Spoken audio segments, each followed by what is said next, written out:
They have a series of panelists. They'll have 3 separate sections to this event. We'll show it all to you live today here on C-SPAN. Enjoy the rest of your day. Conference. For those of us who are joining from C-SPAN and from abcnews.com, we want to welcome you. We want to have you engage us in this all-day conference. At 10 a.m. we have the first panel, and then at 1 p.m. and then again at 2:30. And you can do so by following us on Twitter, and that hashtag today is RFC Newseum. RFC Newseum. And so we look forward to hearing from you and engaging you throughout the day. In the meantime, I want to give special thanks to my colleagues who have made this event possible, Dr. Wyatt, Kareem, Ibrahim, and all of those at the TAM group, and my colleagues here at the Newseum, Ashley and Megan and Chris and Maurice, and everyone who has been doing this incredible work, including Dylan and so on. We cannot do this without you, and none of the work that you have done has gone unnoticed. So thank you. Specifically, on your tables and also online at religiousfreedomcenter.org is information about our First Amendment training program that equips religious and civic leaders on how to be effective on issues of religion in public life, how to become constitutional and human rights specialists on the moral and ethical issues of our time.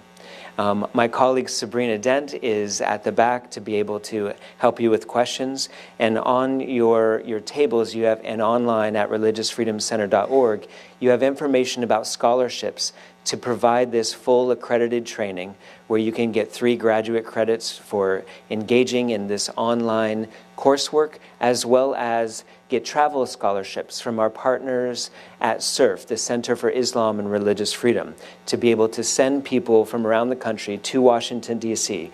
to engage in the same type of programming that you are doing now. And so in this brief video, you'll see a little bit about that program and hear directly from our students, and then we'll get started. Welcome.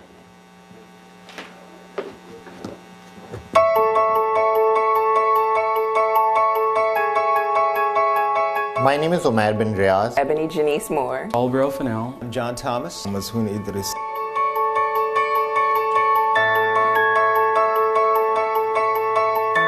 I'm originally from Pakistan. California. Texas. North Carolina. Virginia. Massachusetts.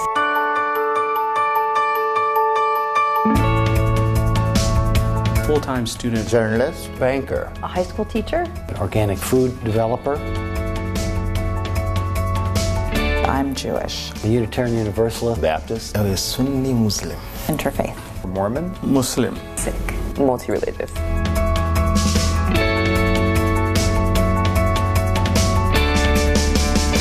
Educating people about religious freedom now is the most important thing that we have to do in our country today. Religious freedom just means plainly the freedom and the ability to practice my religion or any religion without backlash. One of the basic freedoms a human being should have.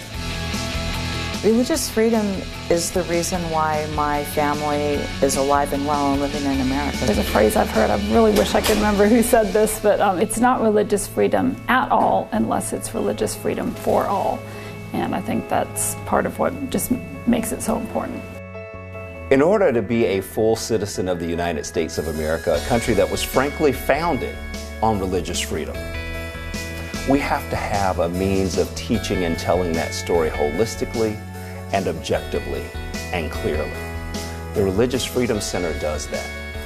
I dream of plural society that can have dialogue with each other and citizens being knowledgeable about other faiths besides their own. And I think the Religious Freedom Center is moving our society towards that. Taking a course at Religious Freedom Center was one of my past academic decisions, but I realized that it is going to benefit me not just as a journalist, but as a human being as well. Religious Freedom Center is a safe space. I'm so impressed. When I first walked in the door, it's just a warm environment. And everybody is really nice. It's like everybody just one big happy family. Here we go. Right.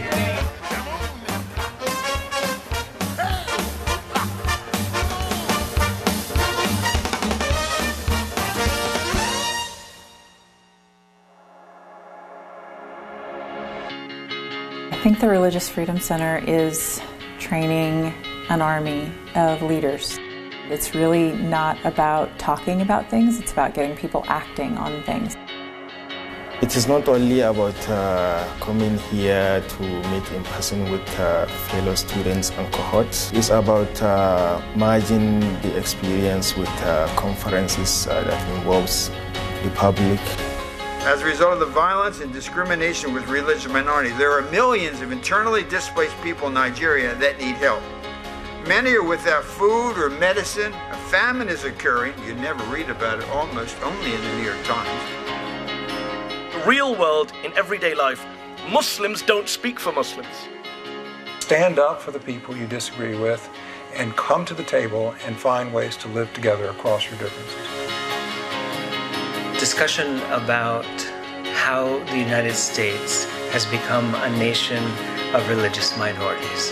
Having the opportunity to meet people of so many different and diverse backgrounds, whether that's religious, racial, economic, just geographic, being able to have everyone in one place and in the nation's capital has just been so invaluable.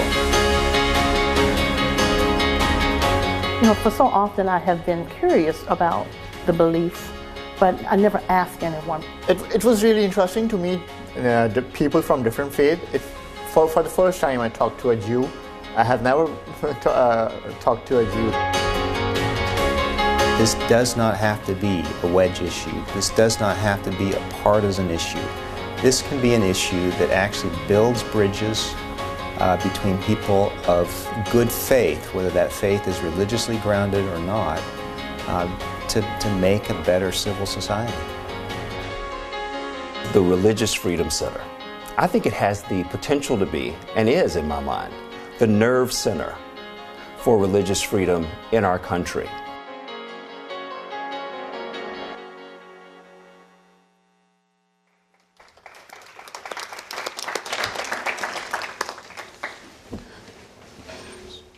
Good morning. How's everyone? Let me just also say that one of our panelists and a member of the TAM group, Mohamed Hussein, is a graduate from the Religious Freedom Center, but you didn't tell us you were dancing and joking like that. I just want you to know. Let me just also do some housekeeping items, because on behalf of the TAM group, we are very thankful to Nate and his team, as well as C-SPAN and abcnews.com. But we also, our faith dictates us that to be thankful to God, we also have to be thankful to the people. So I want to just take a moment to thank 3 people specifically for helping us put this project on, and if they can come up to the stage and we call their name. First of all, we want to have Dr. Nate Walker come up to the stage.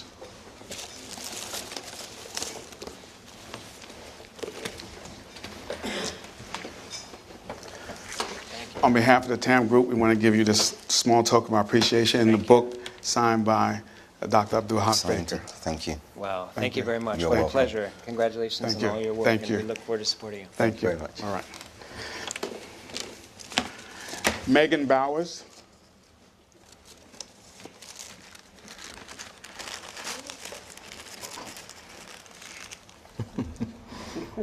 Put on my prettiest. Thank you very much. Thank you. All right. Thank you. All right. Have a good day. And the lady who has conscripted her son to work here, Ashley Hampton. That's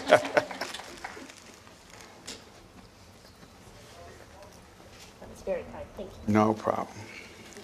Thank you very much. Thank you very All right. much. Have a good day. Thank you very much.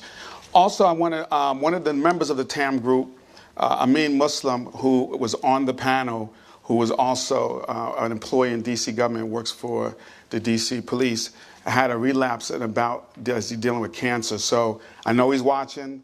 Amin, this is a shifa. May Allah make it easy for you. Amin. But he was supposed to be here, and he had a relapse the day before yesterday. So I just want to extend a heartfelt thanks and let him know that we support him and we miss him. And we'll see him after we leave here. As Nate was mentioning, we're the TAM group, and I want to kind of give an overview of what we're about. And I know sometimes we can be a little loquacious and, extemporaneous. So I've prepared notes so I can stick to the format, stick to the program, which also means you have note cards, so you will stick to the format of writing your questions on the note cards, and we will address each and every one of the questions. But before I do that, there's a good friend of ours who has been supportive of the TAM group and who's an elected official in the state of Maryland in which we reside, and I know he wanted to give some remarks, so I would like to have come up to the stage Senator Reverend C. Anthony Muse.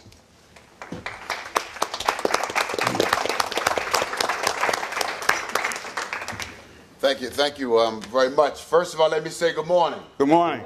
I do the same thing. When you send a politician who is a reverend, you better send them with notes, or you'll be here until lunchtime, Brother Ridley. Thank you so much. You'll be here until lunchtime listening to us pontificate and go on and on.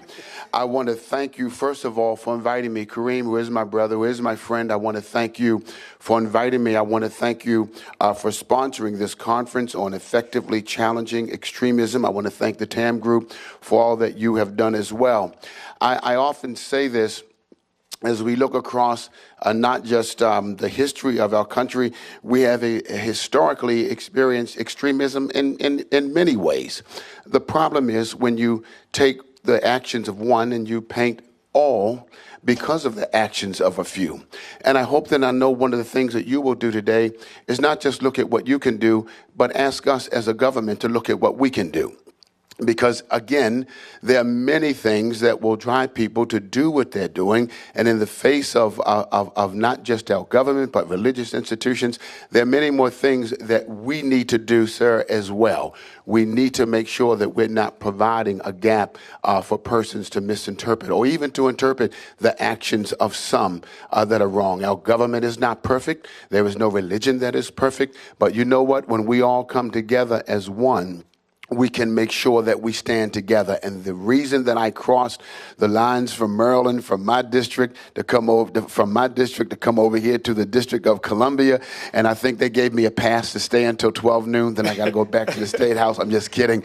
I only came to say, honestly, I stand with you in what you're doing. Sure. Honestly, I stand with all of you in saying that we know that everywhere good will always overcome the actions of others. We stand together for that. I stand in terms of the State House. I experience things that I see in the State House and that I see in government all the time, and people react to that. They're reacting, if I may, right here in my own state, they're reacting to mass incarceration. They're reacting to joblessness. And until we take that seriously and do something about the number of issues, racism is alive, and it is well, and it is everywhere, but it takes those who can rise above that to say, let's join hands and let's make sure that we're sending the right message. That's what I've come here to say.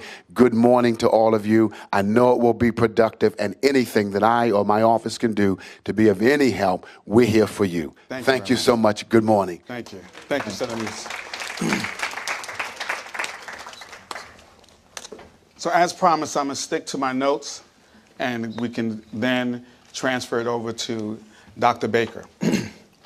Today we are witnessing in the public space everyone from the maintenance engineer in the school buildings to the so-called excerpts that have been made by the President of the United States and government agencies and defining terms such as extremism, radicalism, and the all-infamous radical Islamic terrorism.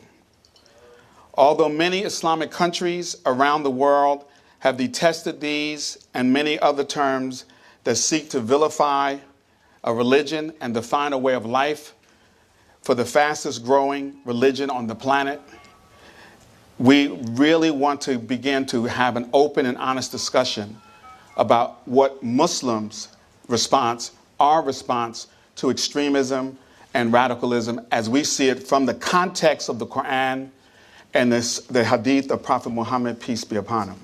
Because oftentimes the Quran is used as a justification for extremist ideology. We're here to tell you that that's not the case. Today we are indebted to the Newseum's Religious Freedom Center for providing a forum and also providing the mic. As when we met with Dr. Baker 2.5 years ago, and one of the questions that was asked, as well as when we had an interview with Rita Braver for CBS News, they kept asking us many questions about 9/11, terrorism, and they said, where are the Muslims responding to these issues? And I just calmly said to her, as Nate can tell you, I said to him, we don't have access to the mic. The folks that the news media gives the mic to are not conducive to expressing what Islam is really all about. So we are hopeful today, now that we have the mic for a short period of time from 10 to 4, that you will hear our perspective on combating and dealing with extremist ideologies and radicalism. The TAM group, which is translated to me Rectifying Extremist Ideologies, was formed in August 2014. And when the 9/11 anniversary came, 5 of us, there's a total of 10 that's in the group now, but 5 of us came and said, where is our voice in discussing this whole issue of extremism? And so we painstakingly looked at who was in our circle, but then we start reaching out to folks who are experts in their field to say we need to put together a compendium of information, but also experts in their field to address these issues. So we have a whole approach. As you know, formerly being in the corrections industry, I'm now a real estate developer, but in the corrections industry, you had halfway houses. Well, our approach is whole. We have a whole way approach. We're not going halfway. And you'll hear that today from the presentations of the various members. But we want to also show that what we did is we provided a superb, qualified cadre of professionals with expertise in radicalization, Islamic theology, human development, social services, prison chaplaincy, and community reintegration. You'll hear that from everyone here today that's on the panel. Everyone is superbly qualified. And yes, we have 2 doctors in the house that will speak to those issues. One of the things I want to say before I turn it over to Dr. Baker is that we want this to be an informal discussion. It's not us preaching to you, but we want to engage the discussion, and that's why we have the note cards. But at the same time, we want to make sure that we present to you not only our opinion, but we want to present to you factual data that shows what is being discussed and how it's erroneous and what's the correct information. And we challenge you. We're not just telling you, we challenge you to look at our information. We challenge you to really say, this is not true. Because we believe what we're presenting today, we believe it is not only true, but it's the standard of over 1.8 billion Muslims around the world. And so we think it's a theology misconception that spurned and grew ISIS and Al-Qaeda.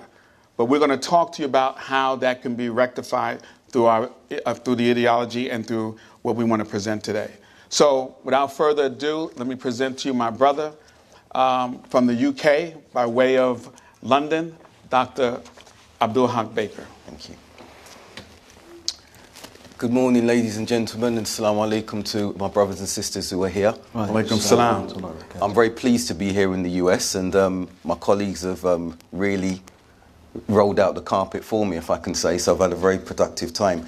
Now, Nate mentioned the term effectiveness as he spoke, and I think we need to look at the approaches that we are having regarding countering and combating violent extremism. I've got extensive experience from a personal perspective, from an insider perspective from the UK, but that's also extended here to an extent. For example, as you'll see from the presentation, some of the individuals that I spent the 90s fighting ideologically, theologically, are now incarcerated in US maximum security prisons. Some of these individuals I knew personally, not as colleagues, but as those who were like a thorn in the side of the community because of the propagation of this poisonous rhetoric. The imagery that you've got there, that's actually a colleague of mine. We wanted that imagery because when we talk about violent extremism, when we talk about terrorism, we always look yonder. We always look to the Middle East or some far, far off country. But we've got individuals among us who have a propensity for violence as non-Muslims. And we've seen that upon them embracing Islam and being exposed to an extreme ideology or extreme propaganda, that is a very, very toxic and dangerous reality. So this imagery that's here is not just for show. It's a reality that some of us were facing. What are some of the causes? We need to understand what the drivers are. And at the moment, we're seeing that the violent extremism, the counter-radicalization industry has become just that, an industry. Many so-called experts have propped up from everywhere. What are their credentials? Some have good credentials. What are their evidence based? Where's their research based? What we see, though, is very little connectivity between the communities that are experiencing this firsthand and the wider society and statutory bodies. And that's where a misuse and a misapplication of terminology is now taking place. Because the Muslim communities need to be engaging more. This is a call and a request to the Muslim communities as well. There is a need to engage more with wider statutory bodies. There's a vacuum. And as we'll see, and my studies showed, that vacuum, that pull, is quite severe if we don't work in a multi-pronged approach in combating this. Understanding the reasons for gravitation towards violent extremism is something, again, that if we are looking in our own lanes at this, you've got intelligence services taking a particular approach. You've got the communities having a particular insular approach.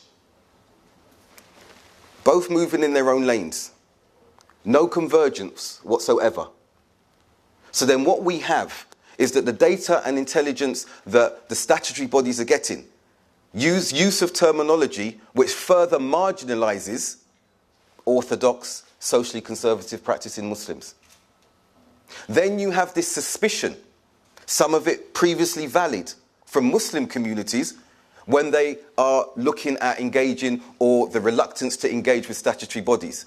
And I would say to Muslim communities as well, a brave step needs to be made, like what happened in the UK. When we were approached by a new unit that had been set up in the Metropolitan Police called the Muslim Contact Unit, I was reluctant. When I was called and they said that a Muslim individual came to me, didn't make me any more trusting. But when we looked at their remit, and their remit was of a key word, which you're going to hear some of my colleagues talk about today, partnership. Partnership. A two-way process. Not the previous top-down, coercive, intelligence-gathering sort of structure that we've seen from the police and statutory bodies. And so we tested those waters. And those waters enabled us to be facilitated to continue the work that we were doing. Facilitation. This is a very interesting theoretical framework that was produced by the Combating Terrorism Centre. And when I looked at this particular framework, I decided to use it and test it in my PhD. And this could be applied to different types of Muslim communities. If you were to look at the Deobandi Sufi Muslim community, for example, you'll have different communities. You'll have different bases there. But we wanted to focus on this one. This is the one they spoke about. Now, this is not concentric circles showing a gravitation towards extremism. It's showing where communities posit themselves, where communities situate themselves in wider communities. And as you'll see very shortly, for example, some may position themselves in the Muslim constituency, the wider, larger Muslim body of religious Muslims. Then you might move into a more politicized community, the Islamist, Ikhwani Muslimin type of basis, the politicized type of community. Then you have the Salafi community, which is more ideologically, theologically based. Then you have that smaller jihadi, and I will talk about that terminology jihadi. I prefer to use the term Khariji or Takfiri, because that's the extremist community where they lurk. They sit within these wider communities due to familiarity, be it physical and somewhat ideologically. And we need to familiarize ourselves with this. And I'll give you an example why. Zacchaeus Moussaoui, Richard Reed. I knew both of them. I used to go to university with Zacchaeus Moussaoui. I was doing my MBA. he was doing a business management course. And I watched as he became more belligerent when he would come back to the mosque. I was the chairman of Brixton Mosque for 15 years. And as he returned to the mosque, he became more argumentative. And we challenged some of his views. And it was clear that he was going to other arenas, not mosques. I want to make that very clear now. Radicalization, from my research and many others, Muslim, non-Muslim academics, does not take place in the mosques. They take place in other spaces which we do not know, or we do not visit, or we do not engage or challenge with. So he was going to other study circles, other premises where Abu Hamza was, where other extremists, Abdullah al-Faisal, Abu Qatada were, and he was getting a rhetoric that our understanding, the Salafi understanding, the community I was from, of jihad is wrong. But why am I talking about this particular path? I will go back to this so you can look at this. When Zacharias Messiah was French-Moroccan, he wasn't really a practicing Muslim in his early days. He was in Montpellier. There was a lot of social deprivation and economic marginalization of these particular communities.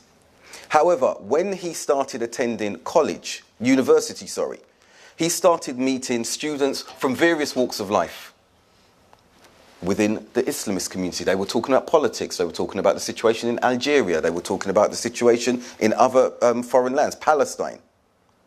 He eventually left France, and when he came to the UK, he gravitated towards the Salafi community. His frustration with the Islamist community is that it was politicized, there was no religiosity. It was just politics. When he moved into the Salafi community, he saw there was theology, ideology. They were religiously based and very strong in what they were in their theology. But then he saw a passivity that he didn't like. I remember him engaging with me and saying, "You don't talk about jihad." Bosnia was on at the time. "Why are you not talking about jihad? Where are the scholars, Abdul Haqq? You're passive, you're weak." And we said, this is not the way, this is not the correct understanding of jihad. It was unsurprising, therefore, that he gravitated to a community that said it combined both politics, the Islamist community, and ideology, the Salafi community.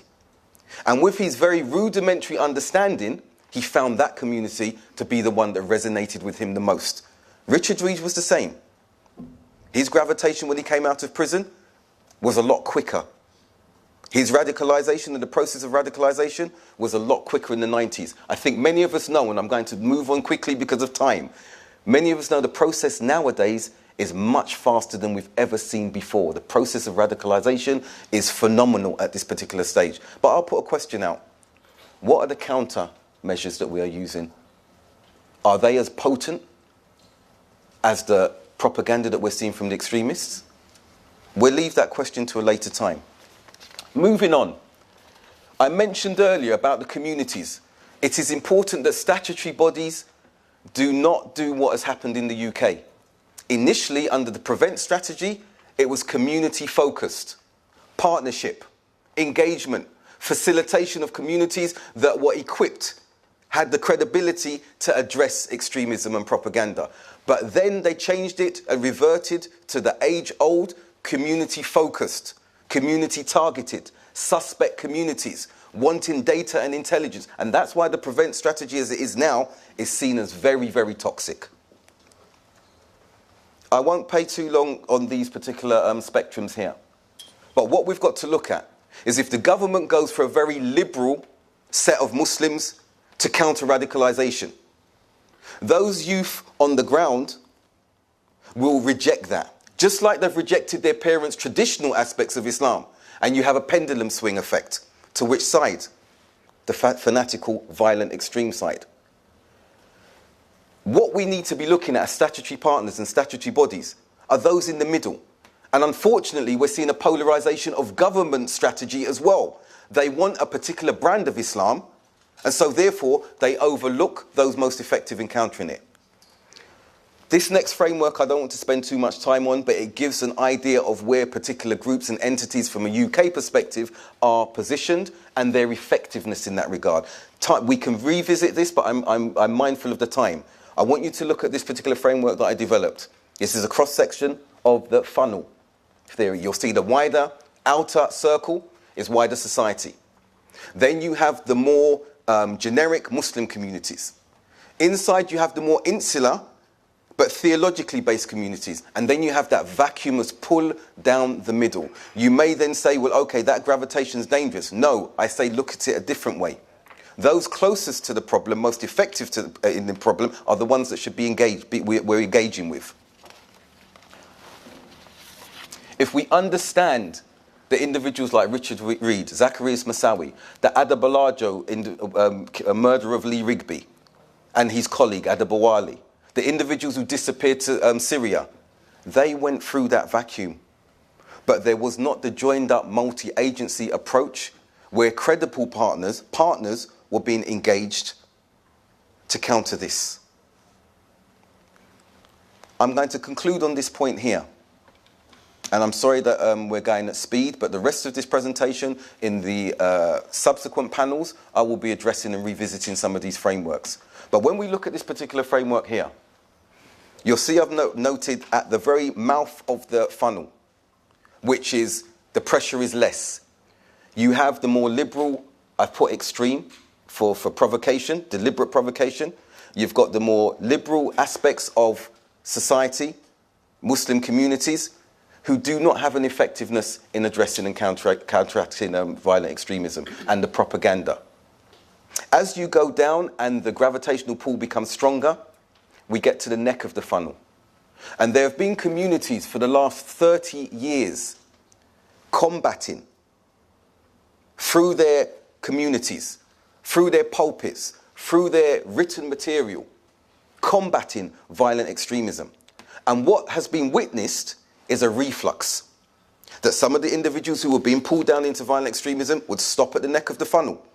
Or if they'd gone down to the neck of the funnel, they would come back when they've realized that what they have seen with extremist rhetoric, with extremist propaganda, as those who are finding out in Syria, in Iraq, and those who still are positioned here without traveling, that they've been fed a lie, that they've been fed misunderstanding, misrepresentation of the very religion that they are practicing. And later on, I'm going to show you the stages of development of these individuals and as to why they were so vulnerable or susceptible at these particular stages. So I want to hand over to Dr. Tahir, because where I want you to be looking on this particular funnel is at the neck, where the hard-end interventions need to take place. And I'll stop on this point. When we talk about hard-end interventions, it's not necessarily easy. And my Muslim colleagues who are here, we are very reluctant to call out the extremists. We may call out and refer to the ideology and show how poisonous that is, but we're very reluctant to call out the extremists. I will mention names. We called out Abu Qatada. We called out Abu Abdullah al-Faisal. We called out Abu Hamza. That was within our own sphere. Now, that doesn't mean, some may say, what do you mean called out? Did you inform the police? No, we were doing our own work. That was in the 90s. The authorities caught up, 2005, 2010, 10, 15 years later. All of those individuals are no longer on UK shores, UK land. As you know, some of them are here. And we need to look at those who are most effective at the neck of the funnel to combat extremism, and not marginalise them, and not coin new terminology like Cameron did in 2011 in his Munich speech, non-violent extremism. Non-violent extremism exists. It exists. But to apply that carte blanche against a wide swathe of Muslims is a disservice and an injustice. And I'll conclude at this particular point and carry on with the next panel. Thank you for listening.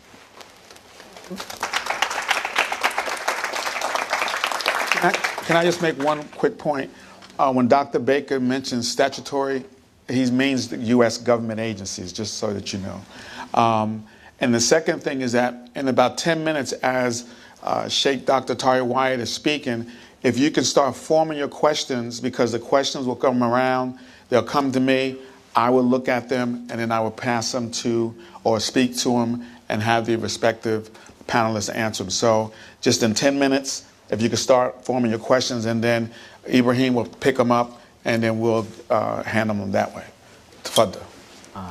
Let me if I may take the liberty, since you talked about statutory.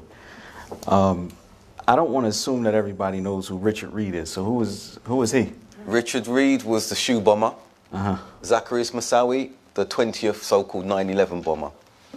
And both of those individuals, as I said, we saw their radicalization after I'd expelled them from the mosque because we couldn't accept their rhetoric. And we saw them move in particular circles, but there was nothing in place. Nothing in place to counter this. So yes, these are who these two individuals are. All right. Bismillah ar-Rahman ar-Rahim. I start in the name of Allah, the gracious, the merciful. I want to thank the Newseum for inviting us here today and hosting this event because, as Kareem mentioned in the beginning, it is very important that the mic finally be given to Muslims to address what other people may seem as being radical. So, I mean, not to put myself as an example, but I think that some people, if they saw me walking down the street, may think that that's a bit radical.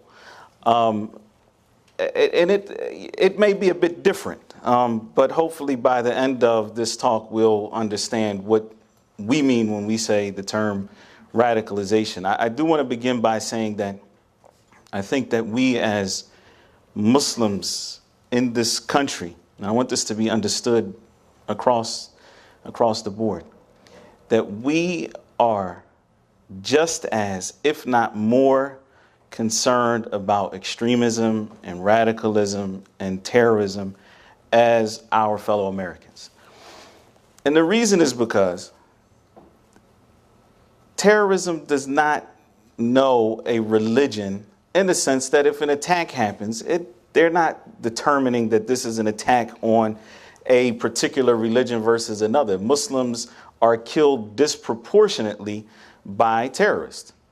82 to 95% of people who have been victims of terrorism in the world are Muslims, not non-Muslims. This is something very important to understand. And even in this country, why is it that we are as concerned, if not more concerned? Number one is because for non-Muslims, the issue is one of safety. We want to be safe. We want to be able to live our lives unimpeded and not worry about violence. As Muslims, we worry about a second thing, and that is that every time an attack happens, our religion is maligned. And this is something that's very important. No non-Muslim has to deal with that. So once an attack occurs, first of all, it is assumed that it is a Muslim terrorist attack until proven otherwise. If it is not a Muslim, there are usually a number of excuses for why this attack occurred. He was isolated as a child. He was abused by his father, or whatever the situation may be. There are a load of excuses, nothing to deal with religion. Though those same excuses may exist amongst a Muslim who carries out an attack. That benefit of the doubt is never given to us. And so the second reason why we are concerned is because our religion, which we hold dear, is maligned. The third thing is that, and that's more like an ideological thing, the second. Number three is that oftentimes there's an uptick in anti-Muslim or hate crimes against Muslims. And even if there's not a crime, we are criminalized. Random searches by the TSA or otherwise. Our sisters in Islam are attacked because they're wearing hijab and so on. Why? As a reaction to an attack that was carried out by a Muslim in the name of Islam. So I wanted to start out with that so that it is very clear to everyone that we are also concerned about radicalization and extremism and terrorism. To segue into what I wanted to discuss with you all today, which is our topic, is confronting radicalization or confronting extremism, as I just mentioned, we view ourselves as Muslims, we view ourselves as facing a degree of persecution in the West, that we are facing persecution from the media and otherwise. A lot of times what happens to a people who are persecuted is that they tend to look to a subset or a minority amongst themselves in order to deflect attention to that minority such that the persecution is lifted on the whole. Now, I know that was a mouthful. I want you to follow what I'm saying here. A lot of times what happens is when there is a group, if we look at the 60s, for example, you had a nonviolent movement for civil rights. But there was also a movement that was not nonviolent in nature. Not that it was inviolent, not that it was violent, but it was a movement that did not subscribe to nonviolence. So if they're attacked, they're going to respond in kind, not turn the other cheek. Some people use them as the scapegoat. We throw the light on them. These are the bad guys. These are the bad guys, and we are the good guys. Don't oppress all of us. Just take out your ire on this particular group of people. This, unfortunately, is happening in the Muslim community, and we need to understand this because there is this narrative that is an international narrative, and that is that all of the extremism that exists in Islam is a peaceful religion. And all of the extremism that exists in Islam is because we have this group known as the Wahhabis or the Salafis, and because of them, we have extremists in our midst. And that narrative is something, besides, we're not going to go into the terminology and defining, well, what exactly is a Wahhabi or a Salafi, and what's the difference by those who use that terminology. It's a very elastic term. And the issue is that by taking that approach, that is that we have this bad guy, good guy approach, we marginalize a group who adheres to faith-based principles which have shown historically, or which have proven historically to be one of the best measures to fight against extremism. And I hope that point is clear. By marginalizing this group, by marginalizing them, we are in fact marginalizing a group who adheres to faith-based principles that have historically shown to fight against extremism. And I'll give you an example of that, because when we talk about Salafi or Salafiyya, for example, or Salafism as an epistemology, that is identifying the sources from which we take our knowledge as Muslims, identifying those sources and being able to interpret them in the broadest valid sense, then we are talking about the companions of the Messenger of Allah, that is Muhammad sallallahu alaihi wasallam, may peace be upon him. We're talking about their understanding of the texts, as opposed to the way that other people may interpret the text of Islam. And I want to take you on a journey, maybe 1400 some odd years ago, so that we can see this in practice. Are you ready for the journey? All right. So there was a great dispute amongst the Muslims at the beginning of the caliphate of Ali, radiyallahu ta'ala anhu, or may God's peace and blessings be upon him. He was the fourth caliphate. It was after the Prophet Muhammad died. There was a Khalifa named Abu Bakr, and then after him Umar, and then after him Uthman, and then there was Ali, who took over approximately 30 years or 25 years after the death of the Prophet. May peace and blessings be upon him. All right. So now, what happened at that time was there was conflict amongst the Muslims. The Khalifa who was before him was killed, and there was a dispute amongst the Muslims as to how to deal with that. A group of them secluded themselves, in an area outside of Kufa in Iraq. And this group is what we now know today. They were the beginning of the group that we now know today as the Khawarij, or Kharijites, which comes from the root kharaja, that trilateral root, which means to exit or to leave. So they left off the authority of the Khalifa and effectively rebelled against him. Now, this group was 6,000 at that particular time. There were 6,000 of them. They declared the rest of the Muslims to not be Muslim, that they are outside of the fold of Islam. Now, this is extreme, right? To excommunicate an entire group of Muslims. In fact, not only Muslims, but those who God said in the Quran that he was pleased with, that is, the companions of God's messenger. And what happened was, in order to try to avoid a debate, or actually to avoid a war, one of the companions of Muhammad, his name is Ibn Abbas.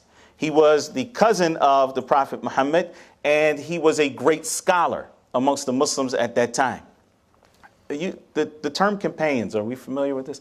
Because companions, you could say, is similar to the terminology disciple, right? Someone who directly took from the messenger of God. They were considered his companions, all right? So this companion named Ibn Abbas, he went out to debate with them. He wanted to engage them ideologically, to engage with them on a mental level. Perhaps they would come back to their senses.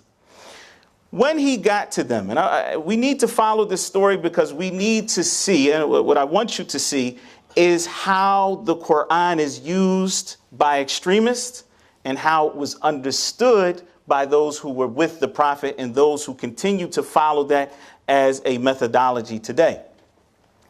So what happens is Ibn Abbas gets to these people, and as he begins to engage them, some of them call out, "Don't debate with him, because God says in the Quran, بَلْ هُمْ قَوْمٌ خَصِمُونَ. Rather, they are a people who like to argue." Now, this is a verse from the Quran. He's saying, don't talk with the companions. Why? Because they were from the tribe known as Quraysh, which was the tribe that Prophet Muhammad was from. And when Prophet Muhammad tried to engage his own tribe, when he tried to talk to them, some of them would just bring up frivolous arguments. And God revealed this ayah about them. He revealed this verse about them and said that they are people who like to debate. They now took this verse, which was revealed about a specific subset of people, and they came and they used this verse and tried to apply it to Ibn Abbas, this great companion. This is a total misrepresentation of the meaning of that verse, but doesn't mean that they don't quote the Quran. No, it doesn't mean that. They're quoting the Quran. The problem is, and I'll diverge for a second. The problem is that they are not recognizing what the pronoun in the verse refers to. Rather, they are a people who are argumentative. Who's they? Who's they? It is like one of my professors used to say to us, if you understand the pronouns, then you understand 50% of what you're reading. Take, for example, the oft-quoted verse from the Quran. They plaster it all over وَقْتُلُوهُمْ حَيْثُ ثَقِفْتُمُوهُمْ. Kill them wherever you find them. And then somebody comes and does us a favor, and they put in parentheses, the infidels. Okay, so we understand from this now that we are supposed to go out and kill the infidels. I have news for you. Ramadan was what, 2 months ago? Yep. Okay. The Muslims in general, like all of them, read the Quran every day in Ramadan. This is like a practice across the world. 1.8 billion Muslims reading the Quran. If they understood from kill them, that is the infidels, wherever you find them, do you think that we'd have too many non-Muslims in the world? I don't think so. I think that there would be a call to action, but that clearly is not what was understood by the Quran, by those who read the Quran. Now, to backpedal one verse and put this in context. God says in the Quran, right before that verse, if they fight you, then fight them back, but don't transgress. If they fight you, then fight them back, but don't transgress. God does not love the transgressors. So, what does it mean when it says fight them? They're talking about the people who consistently fight you. Or what does it mean when it says kill them where you find them? Those who consistently and persist in fighting you. This verse, the previous verse, was a permission from God to fight back, because the Muslims in the beginning did not have permission to fight back. They were not allowed to. And then that permission was given, and on top of that, do your best to repel that. So, understanding the pronouns. Again, to get back to our story. Wow, I'm sorry. To get back to, I guess I didn't stick to my notes, and I'm sorry about that. But to get back to our story, what happened is that Ibn Abbas then said to them, I have come to you from the companions of God's messenger. They witnessed the revelation. This is important because he said they witnessed the revelation and they are more knowledgeable of the Quran than you are. And there is not one of them amongst you. All of these 6,000 who have considered the rest of the Ummah, the Muslim nation, to be non-Muslim, there's not one companion who witnessed the revelation, who was with Muhammad and saw his teachings, may peace and blessings be upon him. There's not one of them amongst you. To show them that in order to understand this religion properly, you must understand it coupled with that interpretation. So he said to them, with that being said, what grievances do you have against the Khalifa, Ali? What grievances do you have? They mentioned 3 grievances. I'm only going to mention one because it's directly related to the Quran and for the sake of time. They said to him, and this was the first thing that they mentioned, our main grievance against him is that he brought other people to arbitrate and to rule in a decision. And what he's talking about was when Uthman was killed, the Khalifa that was prior to him, there was a dispute between Ali and Muawiyah. Ali brought forth Abu Musa al-Ash'ari. Ali brought forth one of his, Muawiyah brought forth one of his friends who was Amr ibn al-As, and they settled the dispute amongst themselves. All right? So they said no. God says in the Quran, "Inil hukmu illa lillah," that the judgment is only for God, and therefore you can't bring other people to judge. Now look at this interpretation. Therefore, if you bring other people to judge, you have left off the Quran, and therefore you're a disbeliever. This was their line of logic. Ibn Abbas said to them, okay, what else do you have? They brought their points. He said, as for your first point, that it is only for God to judge, we don't disagree with you in that. However, God has given us other instructions in the Quran. Meaning that what? We need to understand the Quran in light of other texts, in light of the broader principles of the religion. What is that text? He says, and he brought as a proof the verse in Surah, in the chapter called An-Nisa, which is the 4th chapter of the Quran, where God is talking about if a man and a woman have a dispute amongst themselves, a husband and a wife. He says what? فَبَعَثُوا حَكَمًا مِنْ أَهْلِهِ وَحَكَمًا مِنْ أَهْلِهَا. Then send forth a judge from her side. Yani someone to arbitrate, someone who is representing the wife. وَحَكَمًا مِنْ أَهْلِهِ وَحَكَمًا مِنْ أَهْلِهَا. And a judge from his side to arbitrate. If they want reconciliation, then God will bring harmony between them such that there is not marital discord. So he is showing here, what is greater in terms of bringing arbitrators? To keep a family together or to keep the nation of Muslims together? You understand this interpretation? So, look, there's so much that can be said. I didn't realize. You got 5 minutes. Oh, great.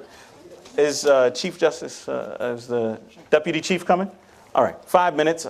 I'll try to wrap this up as best as possible.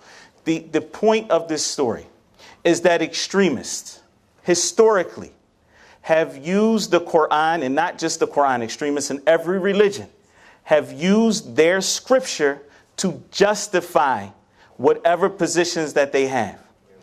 It does not mean that the scripture itself is faulty. It means that their interpretation of the scripture is faulty because they have uncoupled it from its valid exegesis. And that's something that we need to understand, and it's very important that we get that point across. The second point, to kind of wrap this up to the best of my ability, is that when we look at addressing extremists, and I'm talking from a Muslim context, because I do not believe that extremism, and I know that radicalism is not something that is specific to Islam, but since we're dealing with it in this context, I'll restrict my comments to the Muslim context. What we find is that people are not being radicalized in the masajid, in the mosques, as Dr. Abdul mentioned. They are being radicalized in other spaces. And therefore, it is counterproductive when we have statutory agencies or government agencies that are surveilling the masjids, making people feel uncomfortable to go to the mosque, as if they are criminals because they attend the mosque frequently. This is counterproductive. It is in the mosques that people are learning the true teachings of Islam and being prevented from being radicalized, and in other instances being de-radicalized after they have fallen into whatever doubts that they have made, that they have come across about the religion. Therefore, because they are not being radicalized in the mosque, we need to look at it because they are being radicalized. People are becoming extremists. Where is that happening? Studies show that that is primarily happening online. That this is something that is happening through the internet. And therefore, it is our belief that the most effective approach to dealing with radicalization and extremism today, in these days and times, it's not to write an article where we debunk certain myths and put that on the internet, or tweet out some things, or you know, make a video for YouTube. What it is going to require is that a people, tens, maybe hundreds of Muslims, are trained in how to engage with the people in those spaces on the internet. The authorities know where those spaces are. Those spaces are monitored. We need to be given access to those spaces so that we can engage with those people who are taking on this extremist ideology. We need to be able to train a number of other people. And what is it that they are using? Yani what verses from the Quran, what teachings from the hadith of the Prophet Mohammed are they using in order to convince people that their way is the right way? And I must say this as a side. We don't believe that most people are radicalized initially through theological attempts or through the Quran and the Sunnah. Most of them are radicalized through political grievances. Look at what they are doing to the Muslims in this place. Look at what's happening to our brothers and sisters in that place. What about Palestine? What about none of that is. Then what happens, as we all know, political grievances are temporary. Sometimes that problem may go away. How do we concretize and cement these people once we've gotten them in our grips? This is when those who have experience are able to now come and use those initial grievances, flip them around, bring verses from the Quran that now cement this person and give them a permanent, existential threat. And now they believe that this is the way, that the way forward. This is the way we correct things. All right. And this is how they become radicalized and stay radicalized, not just how they become radicalized. So we believe that the best approach to deal with that and to address that threat is access to the rooms, the spaces where these people are, so that we can engage them one-on-one. That top-down approach that we're going to throw out an article or write a polemical, report, though that may appease our senses and the masses, that's not going to be the way that we effectively deal with extremism and radicalization. And Allah truly knows best. And I'll stop there. Thank you. Thank you.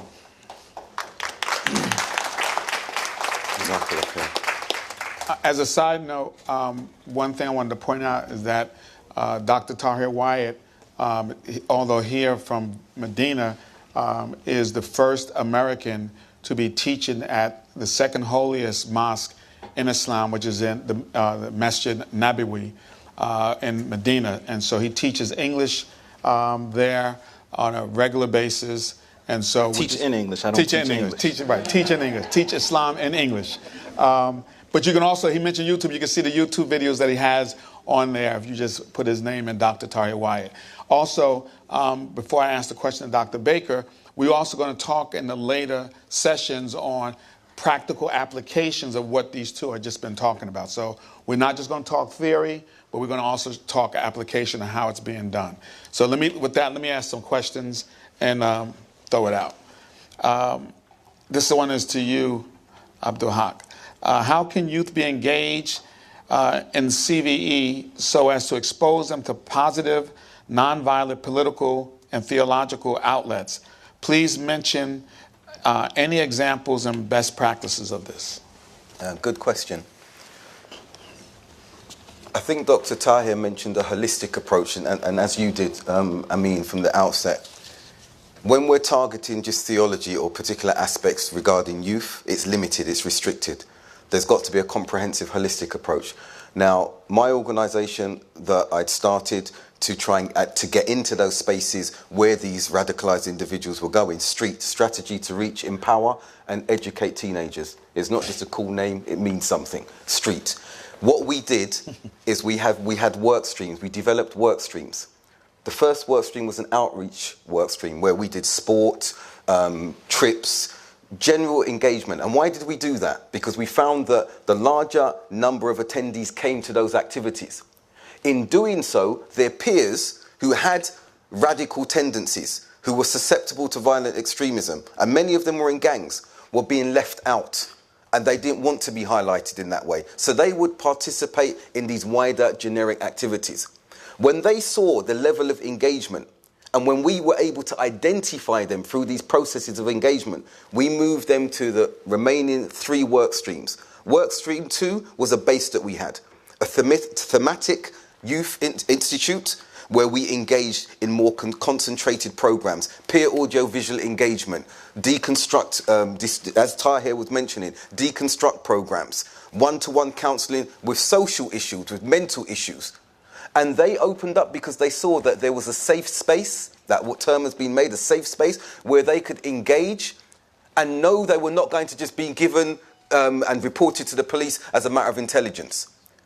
Some of you from intelligence agency will say, well, when did you report? All of us work and adhere to a civic responsibility. That if we have sure knowledge that someone is going to engage in terrorism or terrorist acts, it is incumbent upon us to report that individual. However, and this is where the partnership comes in now, the authorities, the governments, statutory bodies, they then have to trust that those of us with the expertise, up until that point, know exactly what we are doing. Mm-hmm. That's work stream 2. They referred other cases to us. We had many self-referrals who we kept their data, we engaged with. We didn't necessarily need to flag that up to the authorities. But when they flagged to us, we've got individuals coming out of prison through the channel program, probation services. Then, because of the arrangement we had, yes, we had to report back to them on these particular individuals, how we're engaging, what's happening in that respect. The 4th work stream was specifically deconstruct. And Tahir was going to go into detail about that, but time doesn't allow it. Where we would identify what they were looking at, look at it ourselves, deconstruct, I've got a deconstruct document here, 26 pages, where we would do what? What do you mean when you're looking at? Looking at what? We would look at the very material that they are looking at. The videos. The videos, the rhetoric. Yeah. We would look at that and we would deconstruct it from the very first second to the end of that. And we have a template here which I can share with you or circulate it so you can see. And we would engage with that individual and show him or her the futility of the propaganda to inoculate them against that radicalization. Now, the question was, what is comprehensive? I've given you 4 work streams. Now, we're not the all singing, dancing, we do everything, okay? We do what it says on the packet. We counter-radicalize, we deconstruct, we're good at that. When we see the individual has moved away from this extremism, there are other social organizations, Muslim groups, academic institutions, we then refer them over to them, knowing that what we have done has brought them away from extremism. So these activities have to be working in tandem. They have to be parallel with each other. And that's why we say, Muslim communities, you have to come in and engage. Statutory government agencies, bodies, you need to engage. The vacuum then becomes smaller. The gravitational pull becomes weaker. And there's a joined up, multi-pronged approach that is now societal, not just on the religion. I hope that's addressed. I've gone into some detail. I hope that's answered the question. This one is for Dr. Wyatt. What is radicalization, nonviolent extremism? Is it the same as discrimination like the U.S.? And then it says that blacks have to walk every day with, I can't make that out, an attack, hoping or trying to, whether or not an attack will happen to them. What do you say about that? Which seem to be 2 questions that are being asked. So if you can you kind of repeat them? Yeah, let me do it. One by one, maybe? Yeah, what is radicalization, and then what is nonviolent extremism? Let's take that first. Okay, so I'm gonna actually, since these are both terms that I don't think have been well defined in academia, and nonviolent extremism is a term that was imported from England. I would like Dr. Baker to talk, no, seriously, to talk about nonviolent extremism, and then I'll get back to the other part. The radicalization? Nonviolent extremism. What does that refer to? I mentioned that former Prime Minister David Cameron coined this phrase, or his advisors, who have since been sacked when they were with Theresa May, Prime Minister Theresa May, coined this phrase, nonviolent extremism. It referred to socially conservative individuals, Muslims, who did not necessarily subscribe to all British values.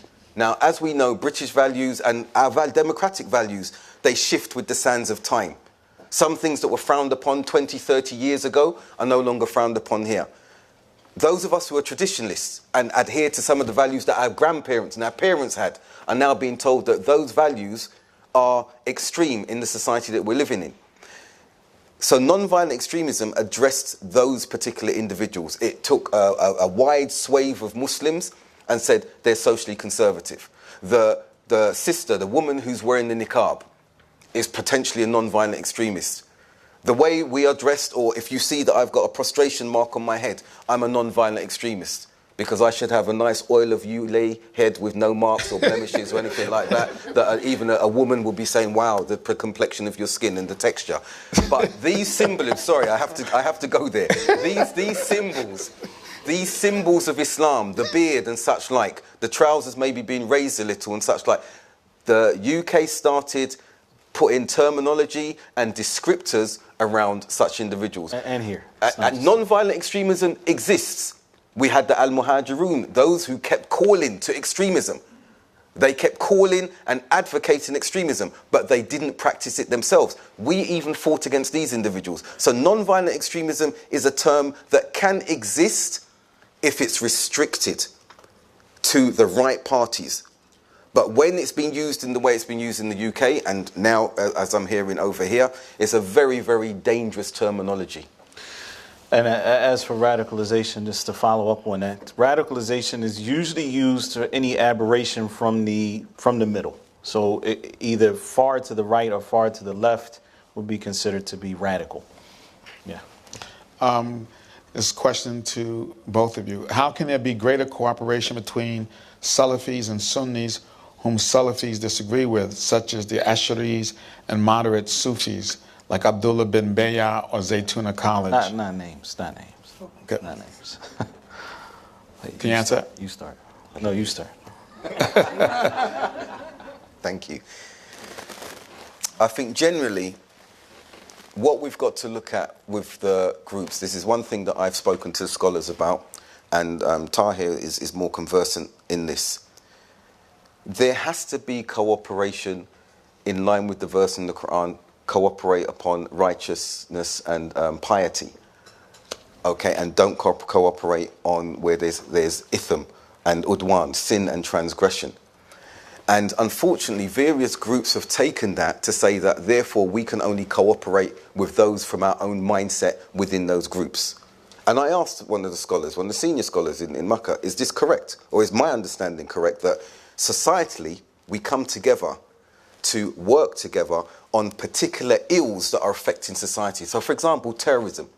If any Muslim organization or any Muslim says to me, we cannot work together with everyone to fight this ill, I will question their understanding of the religion in this respect. With the nuances and differences with groups, the question has to be, one, what is the context and the environmental challenges that you are facing, and that you come together and you work towards alleviating those challenges. Again, I don't know where scholars from whichever walks of life that we are in as Muslims will talk against that. However, you may ask, well, where is there a difference? There are some theological differences, significant ones, where you will not see Muslims come together. That should be acknowledged and understood. However, that shouldn't be the sole criteria to throw the baby out with the bathwater regarding all of the other social, economic issues, academic issues that I've just indicated in what I've said that's preceded what I'm saying here. I'll ask Tahir to elaborate more from a scholastic point based on his studies as well. So, first of all, I am not a fan of the terminology that, again, as I mentioned earlier, is very elastic, and you have a broad spectrum of people who may refer to themselves with a certain title that is other than Muslim or Sunni, not to mention what other people may label them. And so it's very difficult for someone to come and say, well, what type of things can we cooperate on? Because as Abdul Haqq mentioned, and I was going to mention this, we have a very clear directive in the Quran, and that is that God has mandated us to work together for anything that constitutes piety, bir and taqwa. Okay, so piety and righteousness. And that's with anybody. That does not exclude Muslim or non-Muslim for that matter. As long as the cause itself is a decent cause and the means to achieve that cause of piety are legitimate in Islam, then we work with those who are working for that cause. And Allah knows best. In line with that statement, can you provide a brief overview of who is Abdul Wahhab and what is Wahhabism? Oh.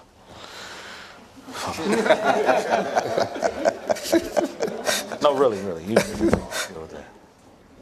Dr. Tahir is better placed, but I will talk from an academic perspective. Muhammad ibn Abdul Wahhab is seen as a religious reformer, Saudi Arabia, and we'll talk about what his message was at the time and the geographical context with which he brought that message. As we know, that Saudi Arabia was in its infancy at that particular time, and what he did is basically refer back to essential tenets of the religion with regards to Tawheed, the unity of Allah's worship, with regards to practices of Prophet Muhammad, peace and blessings be upon him, the Sunnah, and mandated that should be the religious foundation of the faith that grew with Saudi Arabia. Up until that time, shrines were being worshipped, there was grave worship, there were all sorts of things that had crept into the religion, which many of the Muslims will say today are not a part of it. Practices that resembled worshipping other deities. Practices that resembled other religions that were not monotheistic. So Muhammad ibn Abdul Wahhab came to reform and redirect the Muslims, particularly of that region, to the worship of monotheism once again. Now, the term Wahhabism is a pejorative term. It's a derogatory term, mainly by those who refer to the practice of those who follow what is now known as Salafism. Does Wahhabism exist within the restricted context of Saudi Arabia? That's an altogether different discussion. And I'd definitely refer it to Tahir on that basis if we're going to go there. That wasn't the question. But basically, that is the rudimentary, I think I've given a very rudimentary description of who Muhammad ibn Abdul Wahhab was and what he brought at that time. I think for me to go beyond that, I'm not qualified. I'm not a student of knowledge in that particular field. And one of the problems I say quickly here now is that many of us, many individuals, PhDs or otherwise, we don't stick to our lanes, our specialities. And because we got that PhD, I might see someone collapse on the floor and they say, is there a doctor in the house? And I might jump up and say, yeah, me. Wrong. So we need to learn to stay within our lanes. And what I've said concerning Muhammad ibn Abdul Wahhab is within the parameters that I feel comfortable talking about. It would have to be someone more versed and studied in his lifestyle and about him to be able to elaborate a bit more. Just a very brief elaboration, because I don't want to go too much onto that topic. But just so that we understand the time in which he lived, that he was a 12th century scholar and reformer, and there was no Saudi Arabia at that particular time. It was just considered to be the Arabian Peninsula. Just to okay, thank you. What would you say, or what advice would you give the people? 12th century Hijri. I went blank on that one. That's 12th century Hijri, which was, 200 some odd years ago. Yeah. What would you say to people who live in rural areas regarding extremism? I guess that's the question they're asking. As opposed to, I guess, urban, just as what would you say to people who live in rural areas? So I would take the context that in terms of, as we talked about previously, it seems to be a confluence of people who are in rural areas that subscribe more to a hate of Muslims than people who live in the city, because there's a more interaction, basically, with Muslims who live in the city. Okay. I guess that's what they're asking. Okay. Yeah. Okay, I'll answer this question. I think that I'm not going to say anything to the people who live in rural areas, anything different than what I would say to anyone else, and that is get to know a Muslim. We do not have the ability to change the social engineering of the people of this country. The reality is that media is generally controlled by 5 or 6 channels, if you will. We don't have the ability to effectively challenge that broader, social engineering. But what we do have the ability to do, and I'll say this, to my Muslim brothers and sisters that are here and that may be listening, is that it is, we take part of that responsibility to engage society as a whole. We're part of this society. We are of the people, and these are our people. By the words of God himself in the Quran, when he mentioned the stories of all of the prophets who have preceded, whether you look in the 7th chapter, which is Araf, or you look in the 11th chapter, which is Hud, when the stories of the prophets are mentioned, they all address their people, though they are not their followers. They're non-Muslims. They're not their followers. They all address them as, oh, my people. And so that being the case, we have a duty to our people to go engage them, let them meet a Muslim, let them, talk to a Muslim, ask you questions, and just humanize yourselves. And that's for the Muslims. As for those who are not Muslims, it's very important that you take every effort to get to know the people who you may be scared of or have some apprehensions about. I think, just to add a little bit to that, I think for us as Muslims, we have a rich history of how Islam spread. And contrary to that narrative that's out there, it wasn't spread by the sword. And we as Muslims, especially in the West, America, those who are born, I'm a born Brit, I'm proud of it, I might add, we need to look at how we can be ambassadors of our faith. And that's what we need. And what's happening, and there's a reluctance, and those who are living in rural areas, for example, Muslims living in rural areas, engage even more. Engage even more. Non-Muslim colleagues who live in rural areas, as Tahir said, engage even more. Simply engagement and communication will remove some of the conflict that we're seeing at the moment. Okay, there's another one here that's a doozy. Please address the issue of taqiyya, as this is often used by those who misunderstand Islam and to say that Muslims can't be believed when they condemn extremism. Someone's out there watching you now live on C-SPAN saying that this is taqiyya. Okay. Look, okay, so first I think it's important to perhaps define the term taqiyya for those who are not familiar with the term. It basically means that that is the practice of lying. It's a nice word for lying to people. Dissimulation? Oh, wow. Okay. So I'm going to explain what dissimulation means for the rest of us who don't have such a great vocabulary. But basically, it is to believe one thing and say another thing.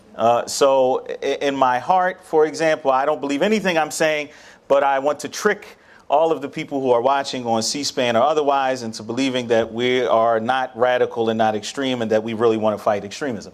So this is what the term taqiyya means. As for those who believe that this is something that that Muslims are engaging in, I would just say that that claim has absolutely no basis whatsoever in the foundations of our religion.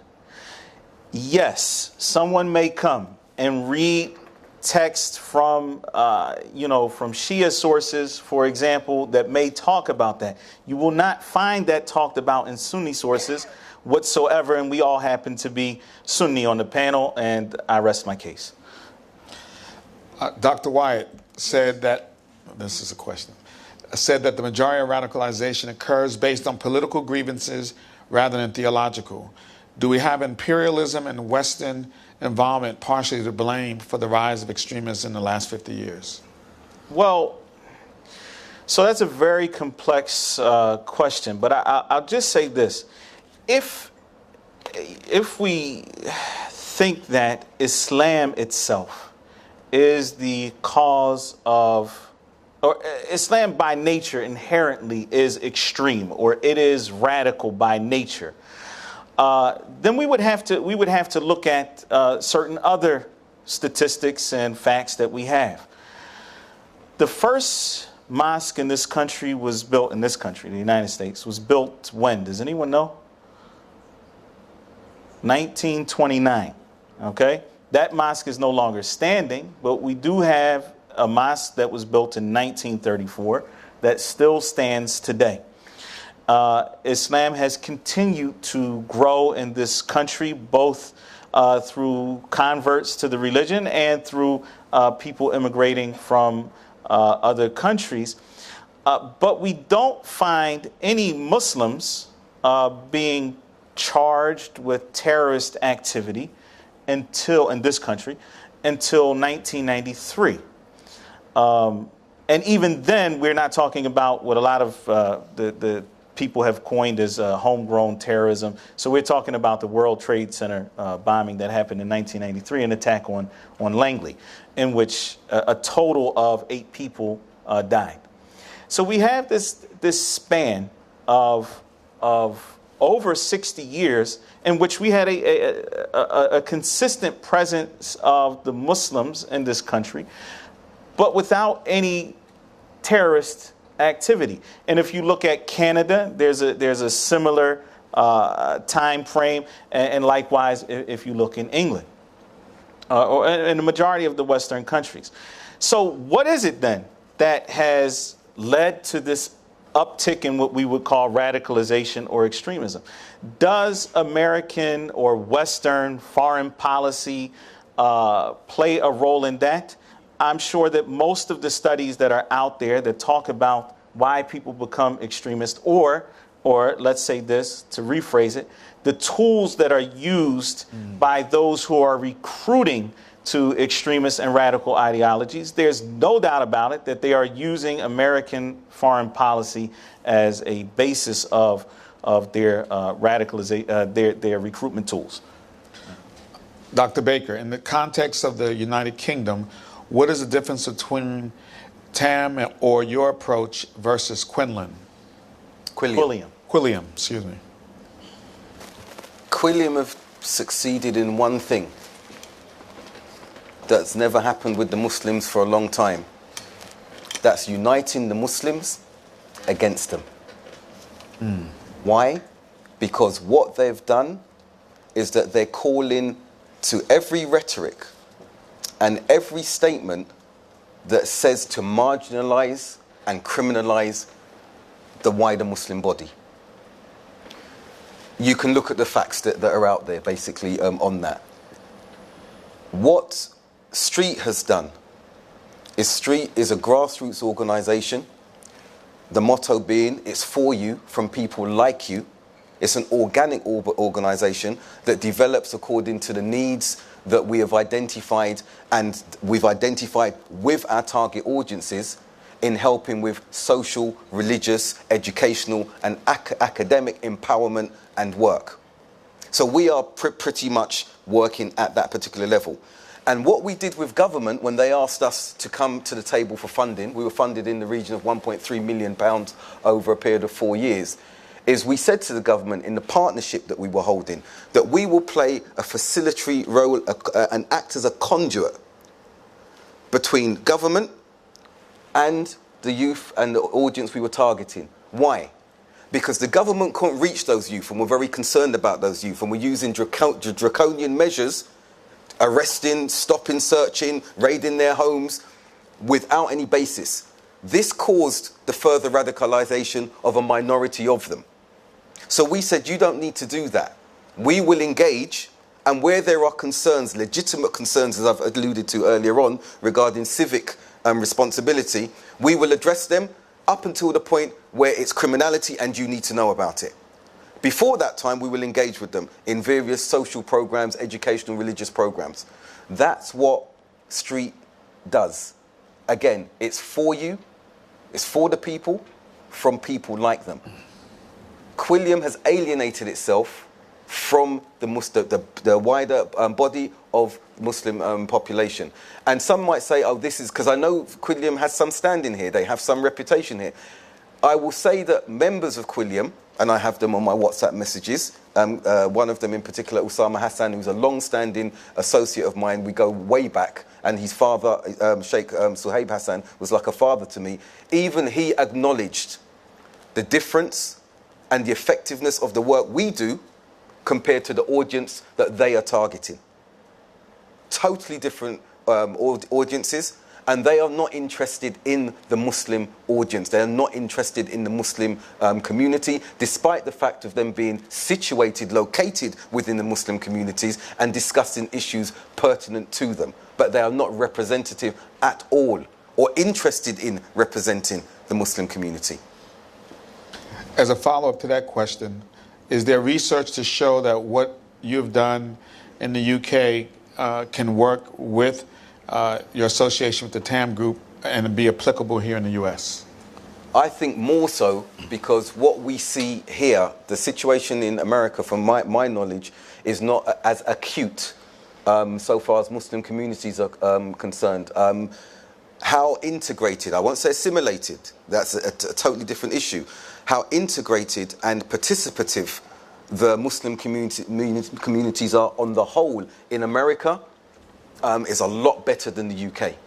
A lot better. So I think that the model that TAM have developed on the back of some of the structures I put in the street will go a lot further. I've seen, as you know, I've come here and I've seen the interaction between government agencies, between the police, educationally, the prison service. And a lot of that works a lot more seamlessly than what we're having in the UK at the moment. This is for Dr. Wyatt. Are there any responsible, accepted forms of theologically based political action and or jihad? If so, please describe. Again? Are there any other acceptable or responsible forms of theologically based political action or, i.e. jihad? And if so, please describe. I'm not sure I understand the question. It's, maybe the person who asked it can further elaborate. Is the person who asked that here?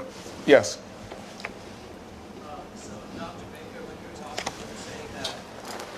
Can someone get him a mic? We don't want to really put the mic out there, but so everybody can hear his question. Go ahead. So Dr. Baker, when you were talking about Islamism, you were saying within Islamism, there was sort of a secular, just focused on politics group, and then there were the Salafis who were theologically based. And then you almost described the jihadis as the intersection between the theologically based and the politically oriented. So do you really think that the only way that someone can be theologically based and politically oriented is to be like a extremist jihadi, or do you think that there are alternative forms of, you know, being someone who's based in the theology but very politically active? Very good question. Thank you for asking that. What I was saying is that the violent extremists, that particular community, they proclaim or purport that they are the ones who combine theological underpinnings as well as the correct political nuances. And that's wrong, because when you look at them, we've just heard about the grievances that they're calling to. When you look at them theologically and you look at their political perspective, and I'll give you, if we get into it, Tawheed al-Hakimiyya. They've divided a component of monotheism for the first time, via Sayyid Qutb and the like, into a fourth category in order to politicize this aspect of monotheism. But coming back to you, speaking to your question, yes, it is possible to have a strong theological underpinning and be politically active, but not in the way we're seeing that these extremist entities are propagating.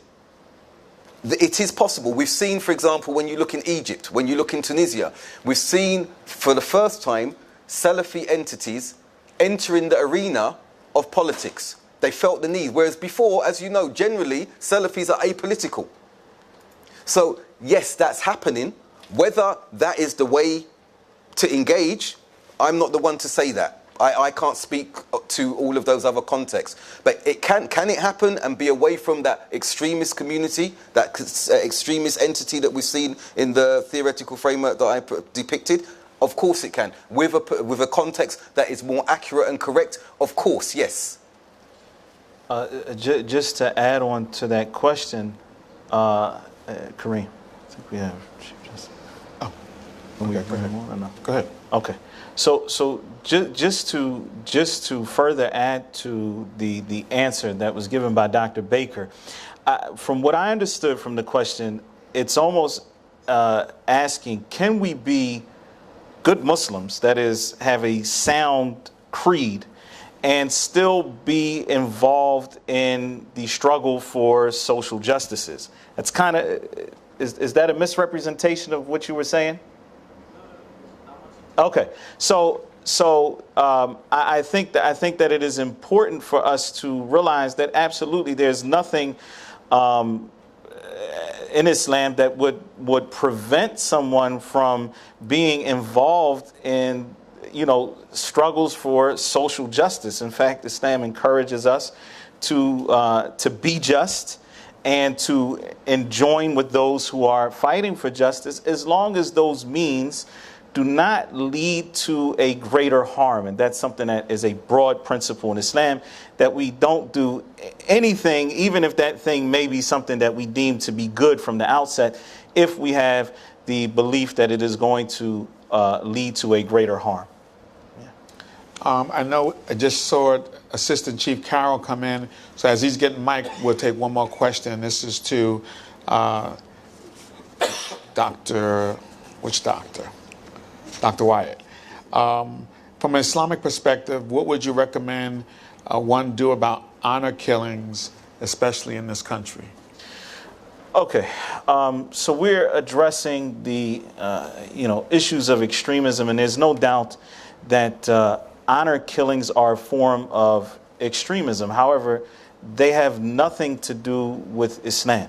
Honor killings are, if you look, from a statistical standpoint, that they are being done in certain areas of the world, whether those people ascribe to Islam or any other religion, if they happen to live in that particular region. So it is a cultural issue. I don't think that it is prevalent here in the United States of America, to my knowledge, but I'm not an expert in the issue of honor killing. But I can say concretely that it does not have its root in Islam, and that it is a cultural thing that is being done by some Muslims, and we need to distinguish between those two things. That there are things that Muslims do that have nothing to do with their identity as Muslims, but it has everything to do with their identity of whatever their ethnic background may be, or whatever else they may identify themselves as. Allah knows best. So we're going to use the rest of the time to hear from Deputy Chief Carroll. How are you? Good to meet you. Thanks, sir. Thanks for coming. And we know that he was called away on an urgent meeting, but we're glad that he's with us, and so we're going to turn the floor over to him and give a few remarks. And then if those remarks engender any questions, please fill out the card, and Ibrahim will get us to them. Great. Well, thank you all very much for this invitation to come out and talk to the group today. This is a very important topic. As we see inside the news, as of this weekend, there was an incident at Islamic Center in Bloomington, Minnesota. So the topics is a very timely panel that we have here today. The violent extremism and the effect that's had here in the United States and internationally across the past few years has continued to increase, and how we deal with this threat, it continues to be ever evolving, and it takes the information in the community to work together to make sure we understand each other and understand what's going on, so we can resolve these issues. So it's a very complex topic, and it's one we're still learning about and we're moving forward with. Okay. Are there any questions for the Deputy Chief? Because I'm sure we can, get a mic so you can talk to us. You can put it on a card, but I'm sure you're not going to say too much to the chief that would be a little hard to. No mic. Okay. You have a question, ma'am? Can you speak your question? In America, the racial profiling is very serious. And excuse me, my name is Yang. I just wonder, in America, at least, maybe some other country, England or France, have the same thing. The racial profiling is a very big issue. Discrimination itself is a problem, but improper processing of complaint and their proceeding, and even the hiding of the record is very serious. So I just wonder, is there any study about this type of things, the improper processing of complaint? How do you label Muslims? They are extremists, while the real fact, the problem is on the official side, or somebody who want to victimize the Muslims. Okay, I think I understand your question. It's about racial profiling, or profiling individuals for their race, their religion, things of that nature, right? Right. Yeah, absolutely. I mean, it's a problem. here in the United States. There are some studies that have been done by a variety of research groups and universities that are out there. But racial profiling is one of those things, especially for law enforcement officials, it comes back to the training that we provide to air officers. So to prevent that, you have to make sure you have awareness of the communities that are out there. So things that we do for air officers to try to prevent that racial profiling is, A, we educate them on the law. It's illegal to racially profile anybody. However, the better understanding that you have of communities and cultures and different races, the more open-minded you'll be, and you'll be able to understand these things are out there, because a lot of times people have implicit biases that they're not so much aware of, and there's obviously overt biases that we're aware of.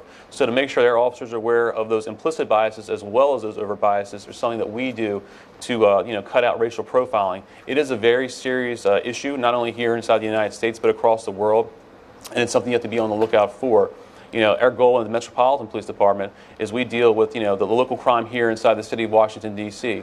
So to ensure our officers are fairly implementing the laws here across all races, all genders, all sex, with no sort of bias is their goal. Okay. We have another question, and we have about 10 more minutes, to Dr. Baker and also to Dr. Wyatt. How are the drivers of violent extremism different or similar in the U.S. versus the U.K., and how should the U.S. response be different or similar than the U.K.? You want me to start? Okay. To answer that question, first of all, we would have to agree that there are drivers of extremism here in the United States of America, and I'm not so sure that we can say that that is the case. Again, we have had approximately since 9/11, up until the most recent data, there have been approximately 800 terror-related arrests in this country. And these are not people in general who are perpetrating or who are driving an extremist ideology. They are people who have been on the receiving end, who have been radicalized. Which is why you don't see of those 800. I don't have the data with me or in front of me, but somebody can go back and check this out. How many of those 800 were actually imams who were on the, in the pulpits, in the masjids, calling, their people to an extremist ideology? Most of these people, and especially recently, since we've seen the uptick of ISIS and these types of international groups, these people are being radicalized online from cyberspace. It doesn't matter whether they're in England or in the United States of America. So from that perspective, I would say that there's not much difference. Now, England has had a different history with allowing extremists to kind of permeate in the society for longer periods of time. As Dr. Baker mentioned in his presentation, that throughout the 90s, you had the big names like the Abu Hamzas and the Abu Qatadas who were there, who were preaching, extremist ideology, and who were being countered by Muslims primarily, who did not, agree with their rhetoric. We did not have that same experience at such an acute level. I would say, following on from what Dr. Tahir has said, the seeds were being planted during the 90s. That is something that was very, very clear to us. The seeds were being planted. When 9/11 happened, it was shocking. But were we surprised? No. When we realized that the shoe bomber Richard Reed was caught, were we surprised? No. Zacchaeus Moussaoui? No. When the horrific Lee Rigby murder took place in 2013, he was on our radar. But due to a change in government from the Labour to the Lib Dem coalition, funding started being cut because of this, inverted commas, non-violent extremists, and we don't want to be financing or working alongside them. They didn't say this explicitly, but it was implicit. They put it down to austerity cuts, and it affected all youth intervention programs. We said at that particular time, not only were the seeds being planted, but they were aware of individuals traveling abroad, some trying to get to Al-Shabaab in Somalia, like Michael Adebolajo had tried to get there. He was arrested in Kenya. He was then deported back. But we've got to look at something very carefully in that instance. Yes, these were seekers and they had been radicalized. What further pushed them was when the intelligence services would meet them and invite them to sign up and subscribe and become part of the apparatus as you may say. So basically there was a two-pronged approach that was affecting these particular individuals. Not in every instance, but that was happening. It happened to Michael Adebolajo. His brother spoke very clearly about it. When he came back from Kenya, the authorities, MI6, approached him. Many individuals I know were approached by MI6. Not all of them radical. This perpetuated the problem for them, and some of them, in distancing themselves so they weren't given this informant label because it became very well known that they'd been approached, it accelerated, to some extent, their pathway towards violent radicalisation. I want to talk about trajectories, pathways. When Michael Adebolajo did the horrific act he did with Michael Adebowale, some of us mentioned this will be a new pathway of violence. Not suicide bombing, but this. Lo and behold, we had to witness the barbarism of ISIS, Daesh, with what they were doing with reporters and individuals in Syria. This had been mentioned. So again, I'm coming back. I have to come back to this. Community statutory partnership is essential so that the narrative that we have as Muslims who possess the requisite expertise at a community level can be shared with the statutory partners who have the expertise in so many other areas of security, policing and such like. It needs to be done. So that these trajectories that we've spoken about and these grievances that are rising without being effectively challenged can be challenged comprehensively. Last question, then we'll have a summation. To both of you, and also to Deputy Chief, what role, if any, can K through 12 educational curricula play in the prevention of radicalization? So we start with you first and work down the line. Good question. In the UK, they're looking at that as well. I think that if the educational curricula integrates the religious curriculum and there is a sharing in that curriculum of the various faiths, which I'm sure there is to an extent, and that these faiths are able to come in and bring experts from their particular communities to articulate aspects of their faith. Not just Muslims, Christians, Jews, all of them.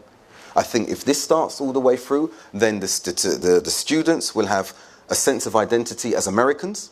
They will be proud, their sense of identity religiously, and they will see that the duality of these identities there's a symbiotic relationship between them. They are not mutually exclusive. They are inclusive. If this can be inculcated from kindergarten level continuously throughout, then we will have, I believe, more balanced, nuanced individuals who are comfortable with their identity and know how to contextualize it within the society they live in. Dr. Wyatt? I'll piggyback on that, but I just want to say to kind of go back to what was mentioned in the introductory comments, and that is that a proper understanding of religion excludes extremism. The proper understanding of, and because we're talking about the Islamic context, the proper understanding of Islam and its primary sources is something that automatically protects against extremism. And so if we're talking about Islamic schools, when we're talking about K-12s, then I just think that, again, I don't think that we have radicals that are coming out of Islamic schools, especially because the curricula in these schools primarily are teaching Islam the way it should be taught. So I don't think that we have to do anything special. I do think that we have to, again, begin to learn how to identify when a person is becoming radical and learn how to engage them in the space that they are in, because they're not becoming radical in schools, they're not becoming radical in the masjids, they're becoming radical in their spaces that they've created for themselves online. And we need access to those spaces so that we can engage them one-on-one. Sister Chief? I agree actually with Dr. Baker and Dr. Wyatt. I think awareness and understanding are the key components to this. If you start out in education, in my opinion, you work your way through, is there a true understanding of what's going on and through all cultures and all faiths? I mean, obviously we're focusing on Islam here, but there's a variety of different things out there that affect us here in the United States and internationally. And these issues have been going on for hundreds of thousands of years, and making sure people have the appropriate context, the truthfulness. I'm sure it would take some time to kind of work out that curriculum, but to have the awareness and the understanding of what these religions truly mean to each other and how they interplay with each other. Because we, as citizens here in the United States, we work with people of different faiths and different religions every day. So to help us to understand, their background, what they're going through, I think that helps to bring down the radicalization.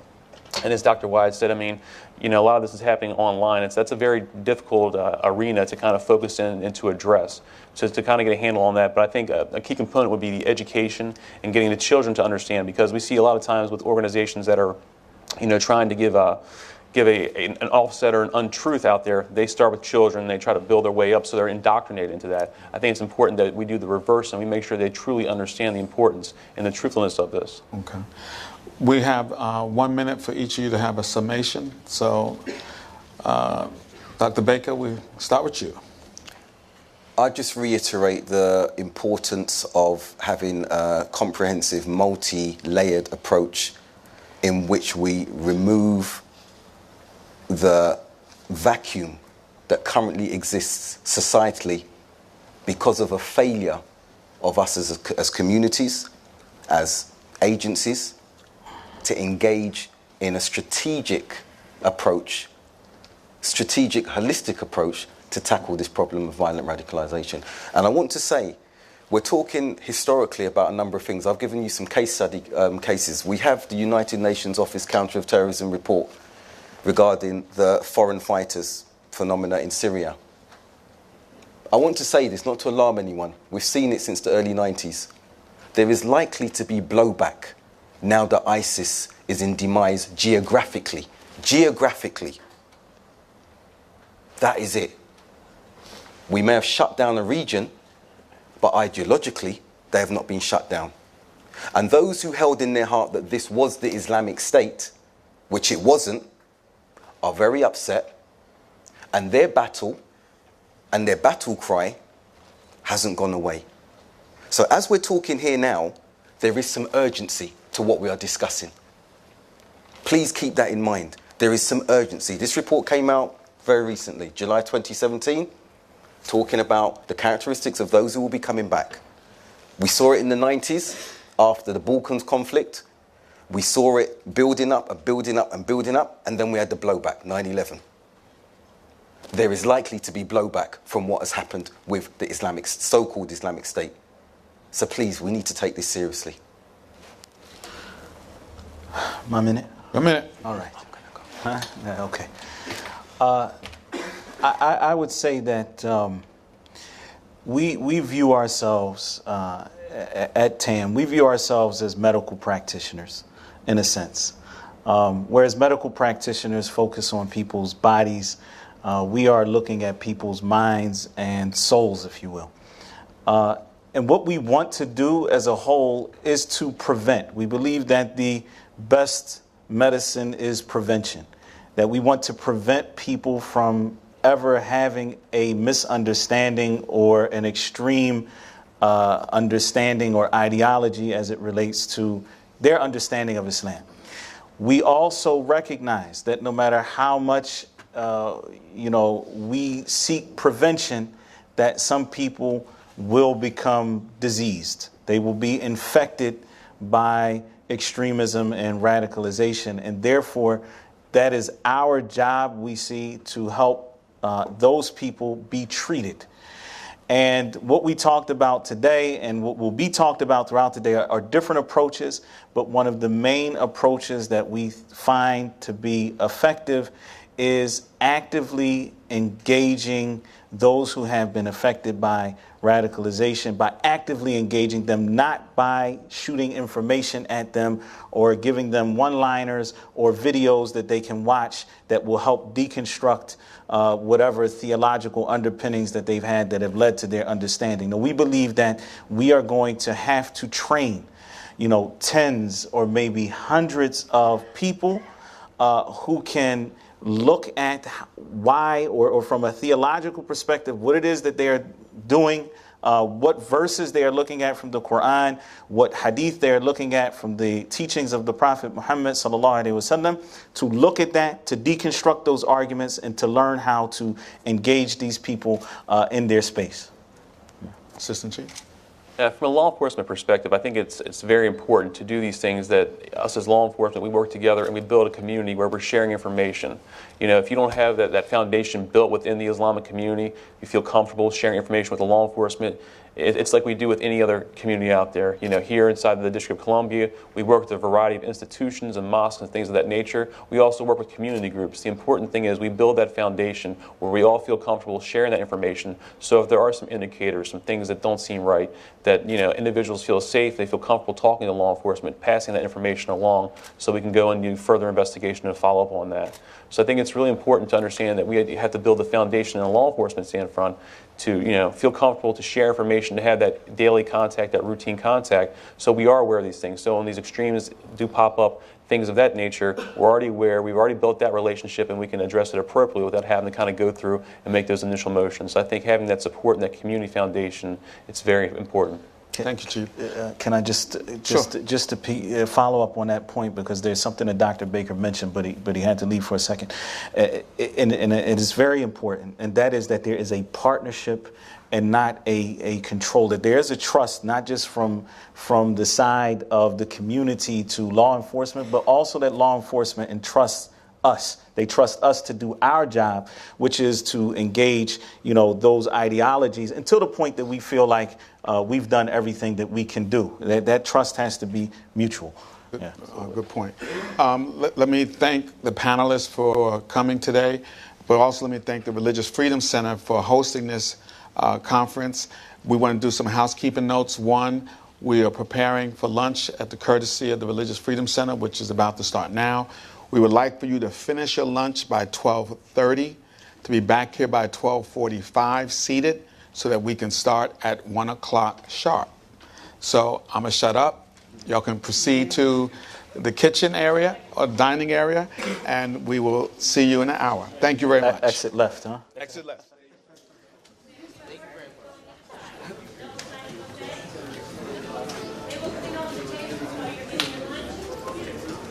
I don't know. She said go and line up.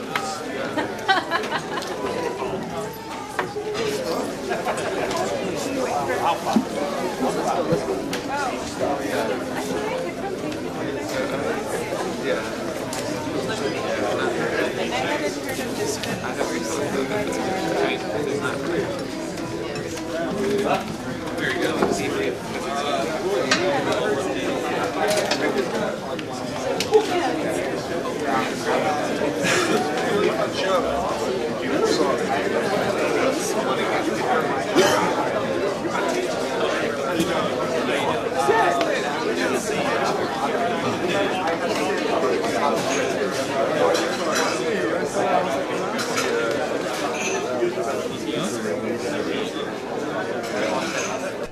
And taking a lunch break here at the Newseum, back to the conversation on fighting extremism in about an hour. Bring you back here live when things resume.